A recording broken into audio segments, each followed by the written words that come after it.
আমি আপনাদের সামনে কবর মৃত্যু সম্বন্ধে আয়াত তেলাওয়াত করেছি এবং কবরকে কেন্দ্র করে রাসূল নূর সাল্লাল্লাহু আলাইহি সাল্লামের অসংখ্য অগণিত হাদিস থেকে একখানা হাদিস আপনাদের সামনে পেশ করেছি। আল্লাহ তাআলা যদি তৌফিক দান করেন এর উপরই আমার সংক্ষিপ্ত আলোচনা শেষ করব ইনশাআল্লাহ। আমরা আল্লাহ তাআলার ইবাদত কেন করব? আল্লাহ তাআলার ইবাদত আমরা কেন করব? দুনিয়ায় আমরা দেখি মানুষের দাসত্ব করে কয়েকটা কারণে। একটা কারণ হলো, যদি কোনো মানুষ ধনী হয়, অর্থশালী হয়, সেই মানুষ যদি কারো উপকার করে, সেই মানুষ যদি কাউকে সাহায্য করে, এই সাহায্য করার কারণে, উপকার করার কারণে দেখা যায় এক পর্যায়ে তার দাসত্ব হিসেবে পরিণত হয়। ওই মানুষ যে তাকে সাহায্য করেছে প্রায় মানে মাঝে মাঝে তাকে সাহায্য করে, যখনই তার বিপদ হয় তখনই সাহায্য করে, এমন একটা মানুষ যদি সমাজে থাকে, দেখবেন যাকে সাহায্য করে আর যে সাহায্য করে দুইজনের মধ্যে একটা ভালোবাসা তৈরি হয়ে যায়। কে বলেন ঠিক কিনা? যে সাহায্য করে ওই লোকটাকে এত ভালোবাসে, তার কোনো খারাপ, তার কোনো দুর্নাম, তার কোনো মন্দ কাজ সে শুনতে রাজি না। কারণ সে জানে এই লোকটা আমাকে মাঝে মাঝে সাহায্য করে, অন্য মানুষদেরকেও সাহায্য করে, এই সাহায্য যে করে সে খারাপ হইতে পারে না। আল্লাহ তাআলা আমাদেরকে কি দান করেছেন? আল্লাহ তাআলা আসমান বানায় বলেছেন, আসমান আমি আমার জন্য বানাই নাই। বলে বান্দা আমি আসমান বানাইছি, কিন্তু আসমান আমার জন্য বানাই নাই। বান্দা আমি জমিন বানাইছি, জমিন আমার জন্য বানাই নাই। বান্দা চন্দ্র সূর্য সৃষ্টি করেছি, এগুলো আমার জন্য বানাই নাই। বান্দা আমি আসমান এবং জমিনের মধ্যখানে হাজারো রকমের, লক্ষ রকমের নিয়ামত আমি বানাইছি। বান্দা এই সমস্ত কিছু আমি শুধুমাত্র তোমার জন্য বানাইছি। সমস্ত নিয়ামত আল্লাহ তাআলা বান্দার জন্য বানাইছেন, সমস্ত নিয়ামত আল্লাহ তাআলা বান্দার উপকারের জন্য বানাইছেন। তাহলে আল্লাহ তাআলা আমাদেরকে বানাইলেন, আল্লাহ তাআলা আমাদেরকে কোটি কোটি টাকা দামের চোখ দান করেছেন, আল্লাহ তাআলা কোটি কোটি টাকা দামের আমাকে জবান দান করেছেন, আল্লাহ তাআলা কোটি কোটি দামের, আল্লাহ তাআলা আমাদেরকে হাত দান করেছেন, পাও দান করেছেন, অমূল্য রতন বিবেক দান করেছেন। সেই আল্লাহ তাআলার ইবাদত করা লাগবে কি লাগবে না? কি বলে? হ্যাঁ, সেই আল্লাহ তাআলার ইবাদত করা লাগবে কি লাগবে না? ওয়ামা খালাকতুল জিন্না ওয়াল ইনসা ইল্লা লিয়াবুদুন।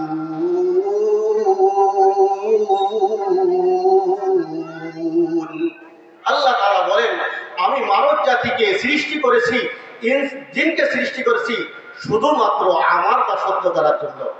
আল্লাহ বলেন, আমি আসমান বানাইছি, বলি নাই আসমান আমার। জমিন বানাইছি, বলি নাই জমিন আমার। আমি আসমান জমিনের মধ্যে হাজারো রকমের জিনিস সৃষ্টি করে বলতেছি, বলি নাই এই জিনিসগুলো আমার। কিন্তু তুমি যদি জিজ্ঞাসা করো এই বান্দা কার, আমি বলবো বান্দা আমার। বান্দা আমার, বান্দাকে আমি সৃষ্টি করেছি আমার দাসত্ব করার জন্য। বান্দাকে আমি সৃষ্টি করেছি আমার দাসত্ব করার জন্য। বান্দা যদি আমার দাসত্ব করে, আল্লাহ তাআলা বলেছেন, ইন্নাল আবরার লাফি নাঈম ওয়া ইন্নাল ফুজ্জার লাফি জাহিম।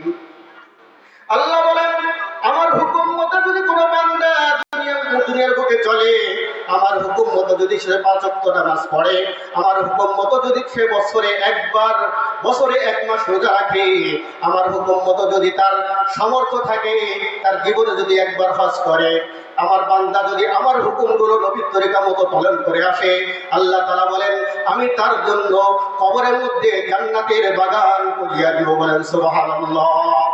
আল্লাহ রাসূল বলেন, আল কবরু রাউযাতুম মিন রিয়াদিল জান্নাহ আও হুফরাতুম মিন হুফারিন নার।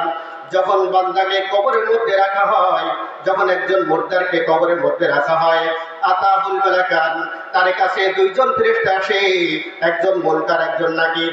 মুনকার এবং নাকির তার কাছে জিজ্ঞাসা করে, মার রব্বুকা, ও আল্লাহর বান্দা বান্দা তোমার রবকে ছিল? দুনিয়ার বুকে যে তুমি অনেক দিন চলাফেরা করেছো, অনেক দিন তুমি বাস করেছো, এই দুনিয়ার বুকে তোমার রব হিসেবে কাকে তুমি মেনেছিলা? ওই বান্দা যদি এই দুনিয়ার মুখে আল্লাহ তাআলাকে যদি না মানে থাকে, সে যদি 5 ওয়াক্ত নামাজ না পড়ে থাকে, সেই ব্যক্তি যদি আল্লাহর কোরআন নবীর তরিকা মতো নিজের জীবনকে পরিচালনা না করে থাকে, সে বলবে হা হা লা আদরি, হা হা লা আদরি। সে দুনিয়ার বুকে আল্লাহ তাআলাকে নিজের মালিক বানায় নাই, সে দুনিয়ার বুকে আল্লাহ তাআলাকে তার রব বানায় নাই। দুনিয়ার বুকে তার মালিক বানাইছে একজন চেয়ারম্যানকে, সে তার মালিক বানাইছে একজন মাতব্বরকে, তার মালিক বানাইছে একজন এমপিকে, সে তার মালিক বানাইছে একজন রাজাকে। সেই কিয়ামতের মাঠে, সেই কবরের স্থানে যখন ফেরেশতারা তাকে জিজ্ঞাসা করবে, এই যে লোকগুলো যারা আল্লাহর দাসত্ব করে না, রাসূল সাল্লাল্লাহু আলাইহি সাল্লামের তরিকায় তার জীবনকে পরিচালনা করে না, কাল কিয়ামতের ময়দানে তার ভয়াবহ অবস্থা হবে। কবরেই তার ভয়াবহ অবস্থা শুরু হয়ে যাবে। কবরের মধ্যে যখন ফেরেশতা বলবে মার রব্বুকা, তখন আর তার আল্লাহর কথা মনে আসবে না। সে বলবে হা হা লা আদরি, আমার রব কে ছিল আমি তো তা জানি না। এরপরে তার কাছে বলবে মান ওমা দিনুকা, তোমার দিন কি ছিল? সে যেহেতু হাদিস কোরআন অনুযায়ী নিজের জীবনটাকে চালায় নাই, সে যেহেতু নামাজ পড়ে নাই, রোজা রাখে নাই, আলেমদের কথাগুলোকে শুনে নাই, তারা মৌলানা মুনিবেদের কথাগুলোকে শুনে নাই, এই জন্য তার ওই সময় মনে আসবে না তার ধর্ম ছিল ইসলাম। সে বলবে হা হা লা আদরি, হা হা লা আদরি। ওমান হাযা রাজুলুল্লাযী বুইসা ফীকুম, তৃতীয় প্রশ্ন করা হবে, এই লোকটাকে, যেই লোকটাকে তোমাদের মধ্যে নবী হিসেবে পাঠাইছিল, সেই লোকটাকে মুহাম্মদুর রাসূলুল্লাহ সাল্লাল্লাহু আলাইহি সাল্লামের চেহারা দেখাইয়া বলা হবে, এই লোকটা চিনো নাকি? এই লোকটার পরিচয় দাও। সে যেহেতু নিজের জীবনটাকে রাসূল সাল্লাল্লাহু আলাইহি সাল্লামের তরিকায় চালায় নাই, রাসূল সাল্লাল্লাহু আলাইহি সাল্লামের কোনো গুণ তার মধ্যে ছিল না, রাসূল সাল্লাল্লাহু আলাইহি সাল্লামের কোনো পোশাক তার গায়ে ছিল না, রাসূল সাল্লাল্লাহু আলাইহি সাল্লামের কোনো অবস্থায় তার শরীরে ছিল না, এই জন্য সে রাসূল সাল্লাল্লাহু আলাইহি সাল্লামকে চিনতে পারবে না। সে বলবে হা হা লা আদরি, হা হা লা আদরি। গায়ের থেকে আওয়াজ আসবে কাযাবা আবদি, কাযাবা আবদি, কাযাবা আবদি। আমার বান্দা মিথ্যা কথা বলেছে, আমার বান্দা মিথ্যা কথা বলেছে, আমার বান্দা মিথ্যা কথা বলেছে।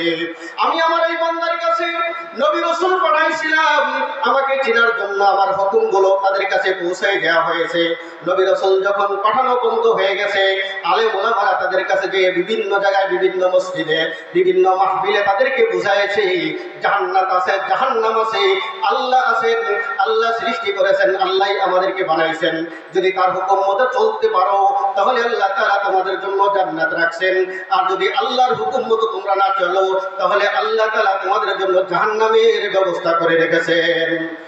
এই নবীদেরকে আমি পাঠাইছি, আলেমদেরকে পাঠাইছি, কিন্তু এই লোকগুলো মাহফিল শুনেছে ঠিক, ওই লোকগুলো জুম্মার মসজিদে বয়ান শুনেছে, বিভিন্ন মোবাইলের মাধ্যমে বয়ান শুনেছে, কিন্তু এই লোকগুলো আমার হুকুম মতো চলে নাই।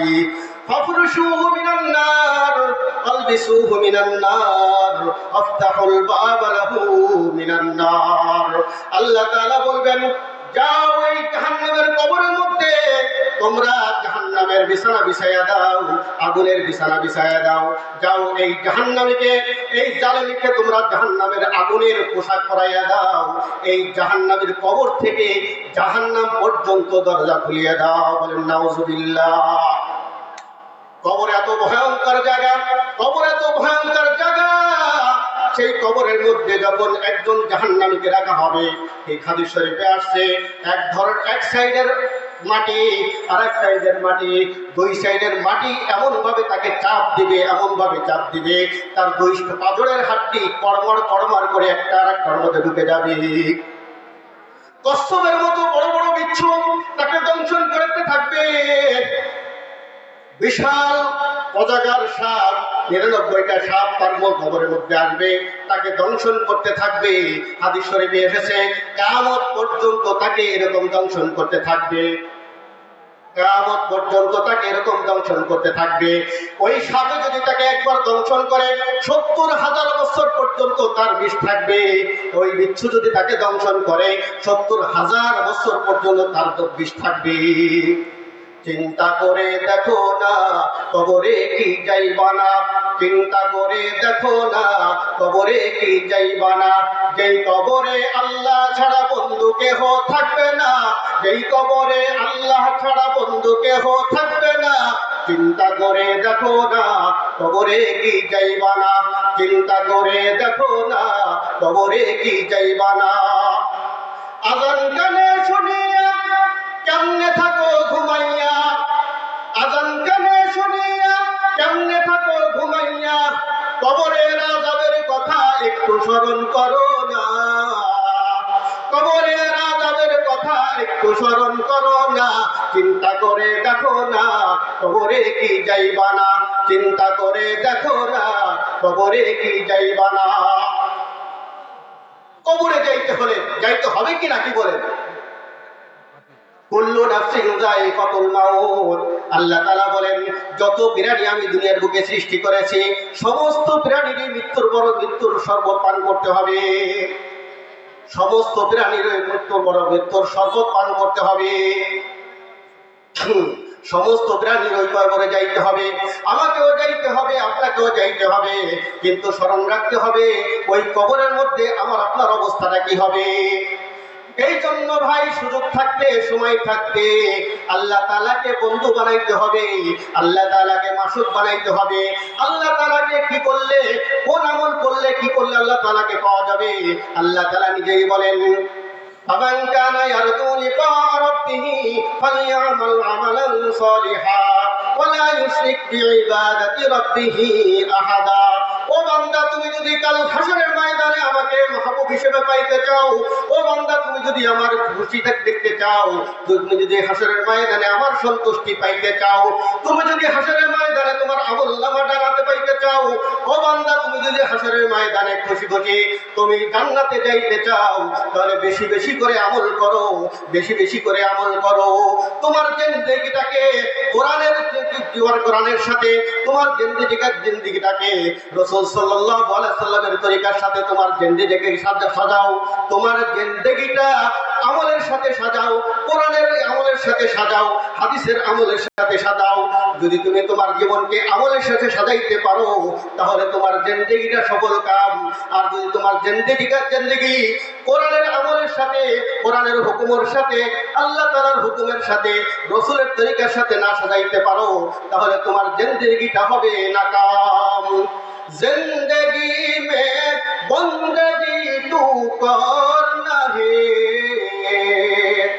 जिंदगी में बंदगी तू करना है, जिंदगी पे बंदगी शर्मिंदा है, जिंदगी पे बंदगी शर्मिंदा है। आए थे कुछ न कुछ खरीदने को,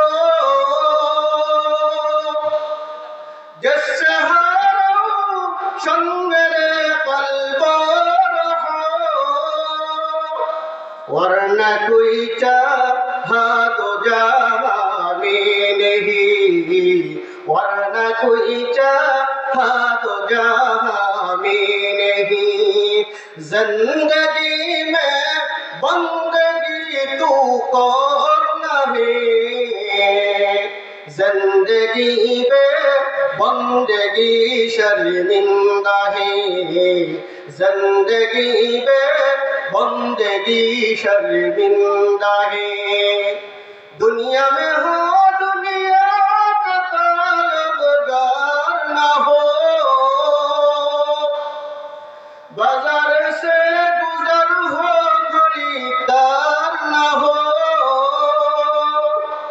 ये दुनिया एक मिसल कागज फूल है, ये दुनिया एक मिसल कागज फूल है। जिंदगी में बंदगी तू करना है, जिंदगी बे बंदगी शर्मिंदा है जिंदगी बे बंदगी शर्मिंदा है জীবনটাকে আমলের সাথে সাজাইতে হবে তাহলেই আমাদের কবরে হাসরে মিজানে পুলসরাতে সব জায়গায় আমাদের আসান হবে আল্লাহ তাআলা আমাদের সকলকে সুযোগ থাকতে সময় থাকতে দুনিয়ায় থাকতে আল্লাহর বন্ধু হওয়ার তৌফিক দান করেন আমিন ওয়া আখির দাওয়ানা আলহামদুলিল্লাহি রাব্বিল আলামিন